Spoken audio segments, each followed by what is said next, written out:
SC. Verma electric current in conductors का numerical 16. Figure shows an arrangement to measure the EMF E and internal resistance R of a battery.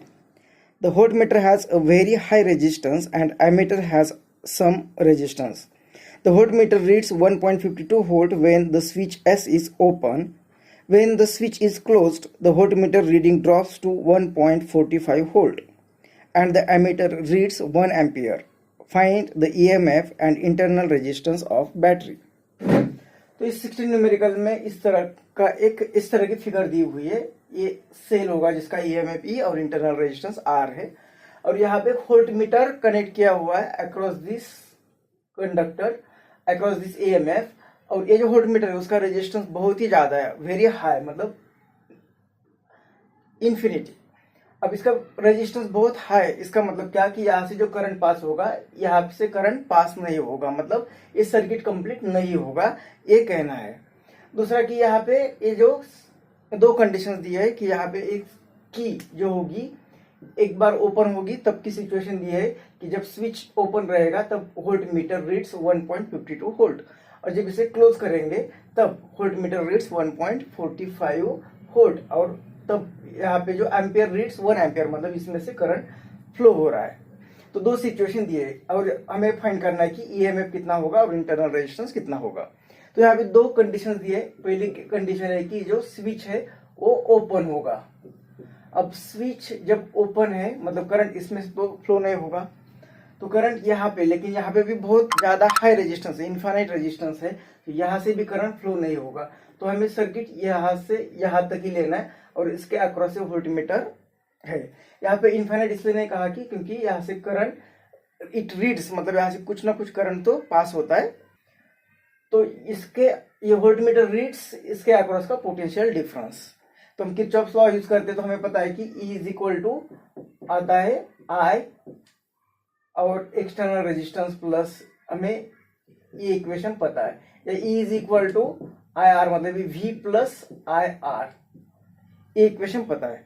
लेकिन जब S open होगा तो यहाँ से current flow नहीं होगा, मतलब सर्किट यहाँ पे करंट फ्लो नहीं होगा। करंट फ्लो नहीं होगा मतलब ये टर्म जीरो आएगी। तो E is equal to V।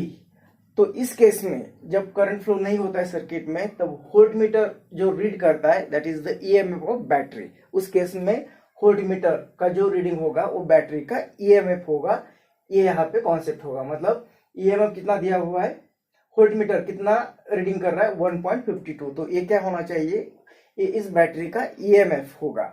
तो EMF is equal to V और V कितना है इस केस में 1.52 वोल्ट, मतलब ये होगा बैटरी का EMF, ये होगा बैटरी का EMF। तो जब भी सर्किट में करंट फ्लो नहीं होता है तब वोल्टमीटर जो रीड करता है that is the EMF of battery. एक क्वेश्चन हम थ्योरी में पढ़ते हैं कि अगर ये रेजिस्टेंस होगा एक्सटर्नल R, यहाँ पे बैटरी कनेक्ट की हुई है और इंटरनल रेजिस्टेंस है और यहाँ पे किरचॉफ्स लॉ यूज करते हैं तो हमें मिलता है E is equal to I R plus small r और I इंटू R ये होता है V प्लस R। इस तरह से इक्वेशन आएगा।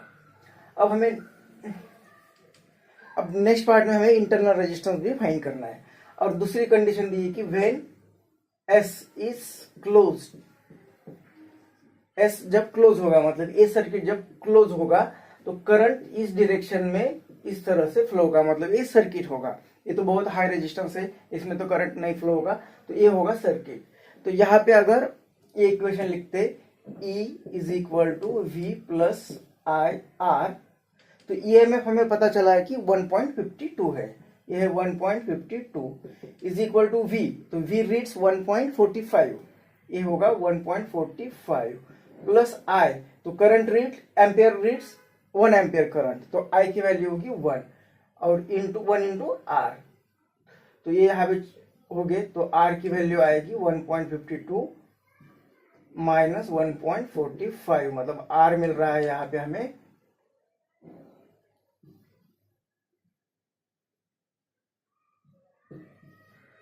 ओह